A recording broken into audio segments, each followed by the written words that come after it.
Good evening. It's November 9th, 2025.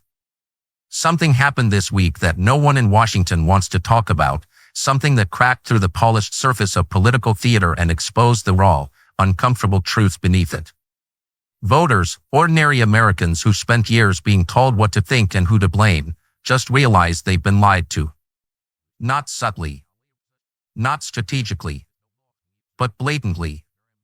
And the man at the center of that revelation is Zohran Mamdani, the rising progressive star who built his reputation on ideals of honesty, equity, and justice, only to be caught in a web of contradictions so massive that even his allies are scrambling to contain the fallout. The story broke quietly at first, buried beneath headlines about the budget crisis and the endless shutdown saga. But as details began to leak, internal memos, conflicting statements, the growing silence from those who once praised him, a pattern emerged that no spin doctor could conceal. Mamdani's entire narrative, the foundation of his political brand, wasn't built on conviction. It was built on manipulation. And now that foundation is collapsing in real time. When I first read the reports, I didn't believe them. Not because politicians lying is unusual, it's practically a sport in Washington, but because of how precisely orchestrated this particular deception was. Every speech, every post, every appeal to moral progress had been designed to sell one thing: trust. Mamdani positioned himself as the voice of the people, a crusader against corruption, the one man who dared to speak truth to power. And yet, behind the curtain, he was coordinating with the very establishment he claimed to oppose, cutting deals, shaping narratives, and leveraging his followers' idealism for personal influence. And here's the part that really matters: the voters saw it. They didn't just hear about it through partisan filters or algorithmic feeds, they felt it. The betrayal wasn't political, it was emotional. Because when someone who claims to fight for the powerless turns out to be just another architect of control, it doesn't just break faith, it breaks hope. That's what's happening right now, across social media, in town halls, in late-night conversations between people who used to believe in something. You can hear it in their voices: confusion, frustration, awakening.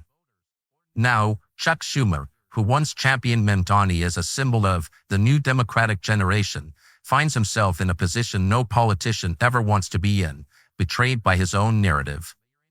Because this scandal isn't just about Mamdani, it's about the network that protected him, funded him, and amplified him.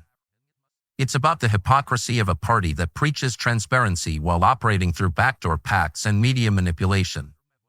And for the first time, that hypocrisy is being televised not by critics, but by its own disillusioned supporters. I've said it before, the most dangerous truth in politics isn't the one you can prove, it's the one people can feel. And right now, Americans can feel that something's off. They might not know every detail of the deception yet, but they sense the rot. They sense the choreography, how outrage is manufactured, how apologies are rehearsed, how scandals are spun into redemption arcs. But this time, the machine failed. The voters didn't take the bait. Instead of swallowing the prepackaged excuse, they started asking their own questions. And that's the moment the establishment panics, not when you're angry, but when you're curious. So let's be honest, this isn't just Mamdani's lie. It's the lie of the entire system that raised him up as a hero. The think tanks, the consultants, the late-night pundits, all of them had a hand in crafting his image, not because they believed in him, but because they needed him. He was useful. He was young, articulate, and idealistic, the perfect Trojan horse to rebrand the same policies that have hollowed out the middle class and expanded federal dependency. He was supposed to be the future. But when the future is built on deception, it collapses faster than anyone expects. Schumer's embarrassment isn't just public, it's existential. For decades, he survived by balancing two identities, the insider and the advocate. But now, the insider mask has cracked. The people who once cheered for him are turning away, asking how someone so experienced, so entrenched in Washington, could be blindsided by a protégé's duplicity. And that's the irony, he wasn't blindsided at all. He knew. They all did. They just didn't think anyone would notice. But Americans are noticing. The same voters who were dismissed as uninformed or conspiratorial are the ones connecting the dots faster than the journalists assigned to bury them. This is more than a scandal, it's a moment of inversion. For the first time in years, the narrative makers have lost control of the narrative. What's coming next won't be a polite correction or a quiet resignation. It'll be a reckoning, not because the media demands it, but because the public does. And that's something even Washington can't spin away. I've seen cover-ups before. I've seen how Washington reacts when one of its own gets caught lying, the sudden unity, the synchronized statements, the carefully worded clarifications.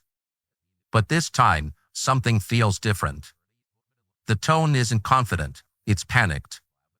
Because the Mamdani scandal isn't just about one politician caught bending the truth, it's a mirror reflecting the moral decay of the entire political class. And now, that mirror is cracking for everyone to see. Let's start with what the media refuses to acknowledge. Mamdani didn't act alone.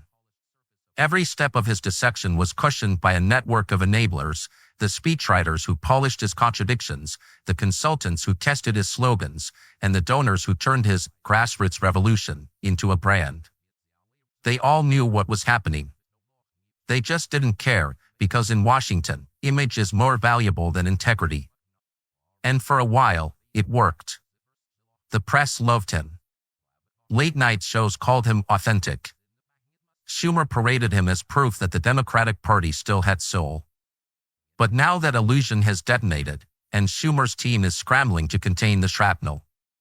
The internal memos leaking out of his office reveal exactly what you'd expect: fear of optics, not accountability.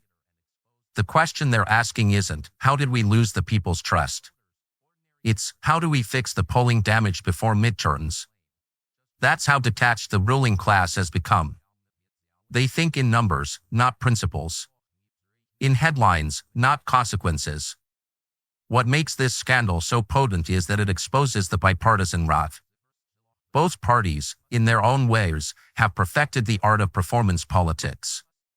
They sell authenticity like a product. They engineer emotion. They manufacture connection. And Mamdani was the prototype, the perfect blend of outrage and virtue, crafted to make you believe that maybe, just maybe, someone in Washington still cared. But when the mask fell, what emerged wasn't reform or remorse. It was silence. The kind of silence that only comes when an entire establishment realizes it's been exposed by the very people it underestimated. Now, let's talk about Schumer. For years, he's operated as the architect behind Democratic messaging, the man who could spin any disaster into a strategic victory. But this time, his instincts failed him. His association with Mamdani wasn't just political, it was symbolic. Schumer needed him to represent the next generation, to show that the party still had energy, passion, and moral high ground.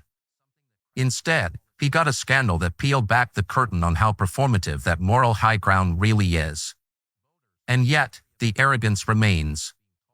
You can see it in Schumer's body language during press conferences, the forced smile that can't quite mask the calculation behind his eyes. He thinks this will blow over. He thinks the outrage will fade, just like every other scandal. But what he doesn't realize is that something fundamental has shifted. The voters he once counted on to forget are now documenting everything. Screenshots, recordings, side-by-side contradictions, it's all out there, circulating, permanent. The internet has turned memory into a weapon, and this time, it's aimed squarely at the establishment. The cracks are spreading fast. Progressive activists who once adored Mamdani are deleting all tweets. Pundits are revising their segments, pretending they always had doubts. The same commentators who called him a visionary now describe him as flawed but well-intentioned. It's the oldest trick in politics, rewriting the story before it finishes. But this time, it's not working. Because the people watching at home remember. They remember the speeches, the promises, the smug certainty. They remember being told that questioning him meant standing against progress. And now they're seeing what progress really meant: power, privilege, and deception dressed up as compassion. I've always believed that moments like this reveal character, not just of individuals, but of nations. How a country reacts to deceit says more about its future than any election ever could. And what we're seeing now is an awakening, messy, angry, imperfect, but real. Americans are finally realizing that the greatest threat to democracy isn't foreign interference or extremist rhetoric. It's the quiet collusion between elites and narratives, the unspoken pact to keep the truth inconvenient and the people compliant. Mamdani's downfall is just the symptom. The disease is a system that rewards performance over principle. It's a culture where politicians rehearse empathy and monetize outrage. Where movements are built not on conviction, but on branding. And maybe, for the first time in decades, voters are beginning to see it for what it is, theater. But here's what no one in Washington wants to admit: once the audience stops believing in the play ends. The applause dies. The curtain falls. And when that happens, no amount of media spin or political damage control can bring it back. You can already feel that energy shifting, from trust to skepticism, from participation to rebellion. The same voters who were once scolded for not understanding how politics works are now asking the one question the establishment can't afford to answer: if this is how it works, why should we trust any of it? That's the quiet revolution happening right now. Not in the halls of Congress, but in the minds of the people who finally realize that power without truth isn't leadership, it's manipulation. And that realization is spreading faster than any press release can suppress it.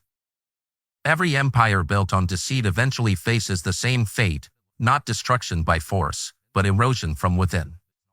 And tonight, that erosion is visible. What started as a single exposed lie from Zohran Mamdani has now become a mirror reflecting everything that's wrong with modern politics: the hypocrisy, the arrogance, the contempt for the very people these politicians claim to serve. It's not just Mamdani's reputation that's collapsing. It's the illusion that Washington still operates on trust. You can feel it. Schumer feels it too. The man who once controlled narratives with surgical precision can no longer steer them. His own colleagues are distancing themselves, his advisors are leaking stories to save face, and his allies in the media are hedging their language, softening yesterday's praise into today's misunderstanding. That's how the system protects itself, not through honesty, but through amnesia. Rewrite the story fast enough, and maybe the public won't notice that the actors are the same, just wearing different costumes. But this time, the public does notice. The American voter has evolved.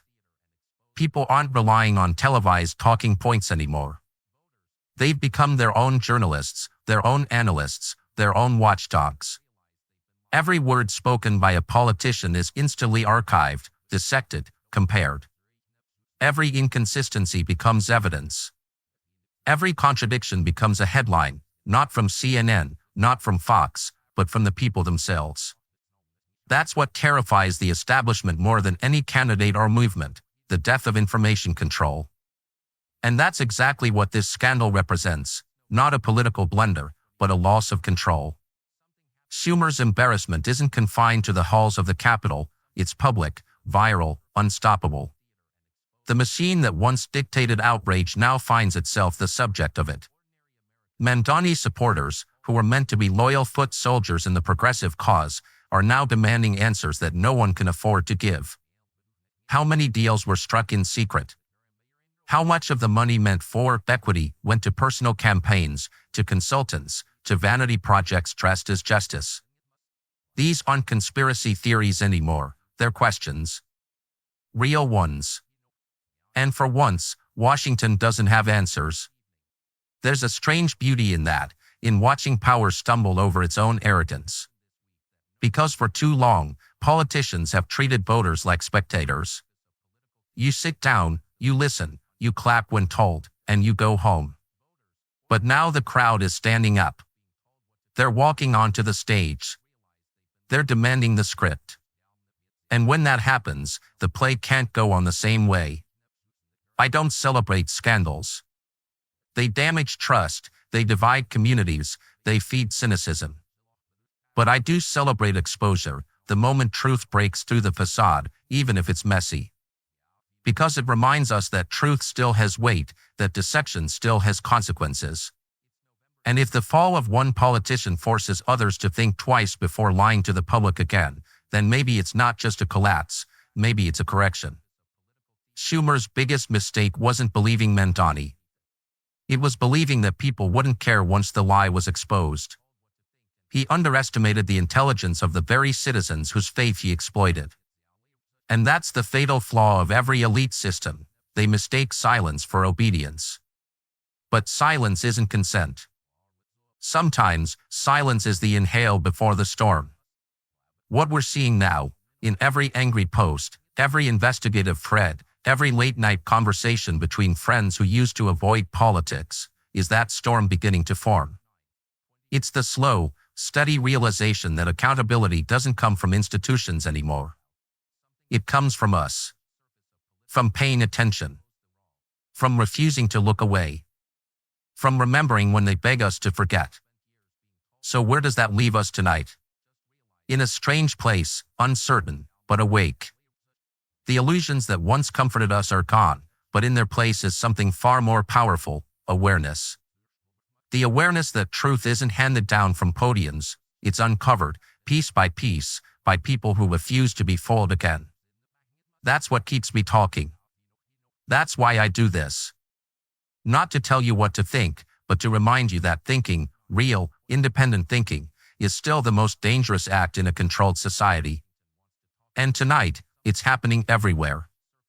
So if you're watching this and you believe that truth still matters, that deception should have consequences, and that awareness is our last defense against manipulation, then stay with us.